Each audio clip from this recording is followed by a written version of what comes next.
Monsieur Finel. Oui, alors, de la même façon, je pense que vous vous doutiez que j'allais faire une petite intervention sur le sujet, étant donné que on est quand même bien au-delà de nos objectifs de logements sociaux sur Athis-Mons et qu'on continue d'en cautionner l'implantation. Mais là, c'est a fortiori que je m'interroge parce que je me suis rendu compte, effectivement, suite aux propos tenus en commission, qu'en plus, ça concerne vraiment une opération bien particulière.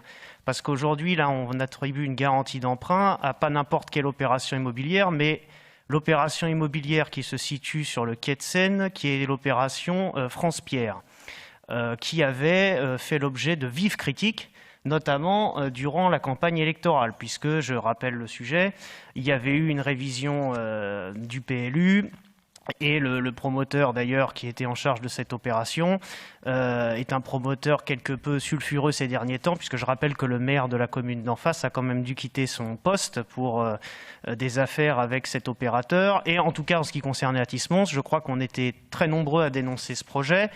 Et notamment, le permis avait été bloqué par la préfecture. Or, aujourd'hui, où en est-on? Donc, on était tous contre pendant la campagne électorale. Bon, le permis a fini par maintenant se débloquer.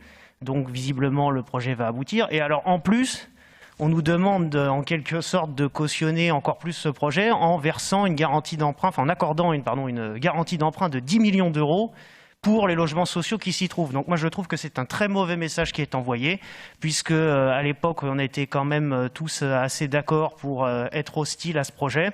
Et là aujourd'hui en quelque sorte vous cautionnez l'installation de ce projet. Donc j'ai envie de dire qu'avec une opposition pareille à des projets immobiliers, les promoteurs n'ont pas vraiment besoin d'alliés.